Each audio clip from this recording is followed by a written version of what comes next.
think in metaphors a lot. I'm a right brain person. One of the metaphors that we often use here is that teaching and learning are kind of like crossing a river together. And my job as a teacher is to help lay the stones to help my learners cross the river stone by stone to get to the other side. If the stones are too close, the learner might get bored and it's too easy. If they're too far apart, my learner's going to fall in the river.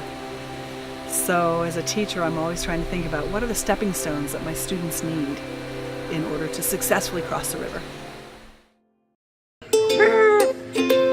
So after living in Japan and Brazil, my husband and I moved back to Costa Rica, and we wanted to stay in his small little village, El Ingo de Peñas Blancas.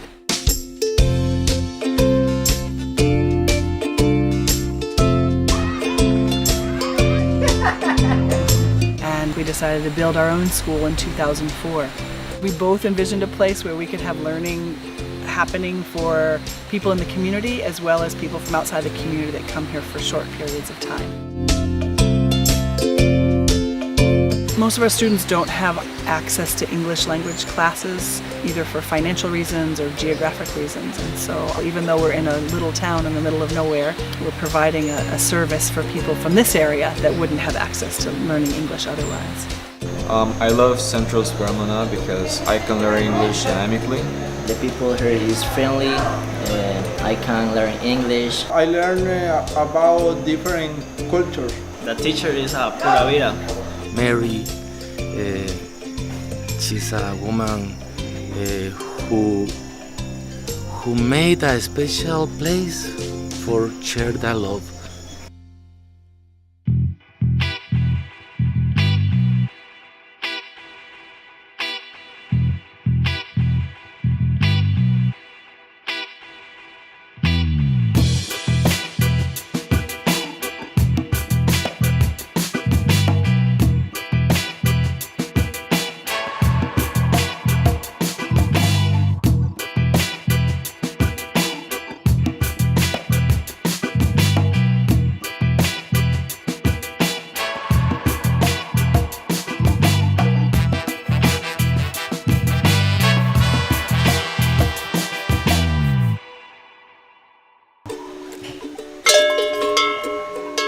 We've been collaborating with World Learning and the SIT Graduate Institute since our beginning.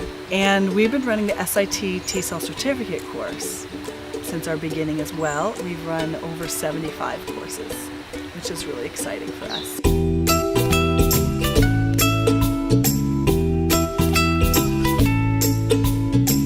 It is designed based on reflective practice and experiential learning theories. What I think makes it transformative for many educators is that they really have a chance to slow down, look at themselves as learners and as teachers, and look at their learners and get to know their learners in a new way, as they're also learning current theories about teaching and learning, reading, writing, speaking, listening, culture, grammar, vocabulary. The teachers have workshops on different techniques, methodologies, and strategies. The workshops that we do and that they design, they make experiential learning really fun and feel valuable. So all the workshops we do, when we wrap up, I always feel like the trainers make it so it's going to be memorable and it's going to stick with all of the participants, which I think is really important.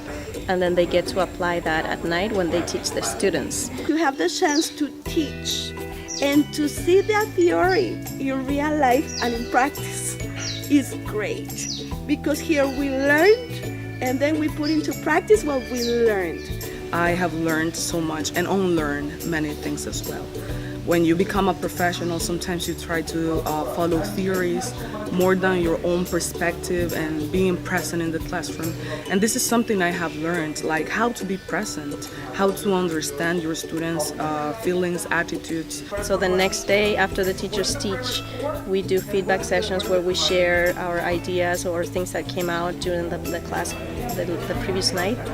And the feedback is focused not so much on the teacher, or not just on the teacher, it's also focused on the learning and how it happened during the lessons. I have found many good pieces of advice. I have to tell you, I have to be honest, that some of the things that have worked well in my lessons have been because they at some point they have asked me questions about, have you considered this, or have you considered changing this, or why, what do you think about doing this in a different way? The trainers are amazing people. They are so supportive, encouraging. They demonstrate being careful for our learning process and also for our well-being. I think that the supportive community we have created here is also a big factor. I think that people feel loved and supported in the vulnerability of teaching, because people are sort of invading their classrooms and they're being observed. But the feedback they get, I think it's done tactfully and it's done with a lot of love. What this course does so well is that it really tries to develop that area of human connection. Pura vida from Costa Rica! Woo! And learning how to build that sense of community with learners, and how that can help us then go into all the nitty-gritty of how to teach listening, how to teach reading, writing, pronunciation, etc. But I think that aspect of community and connection is what makes it a huge success.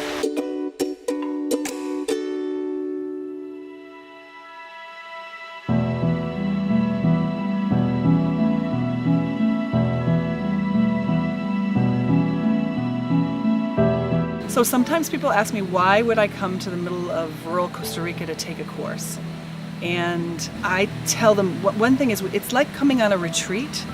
We're in an isolated place that's close to nature, and there's space and there's time to read and think and discuss and dialogue. It's a kind of place where people come with their heart, soul, and mind and share with each other and leave having learned things they never would have expected. You have to come here. I won't give you any hint, any clue. You need to be here to experience what I'm experiencing.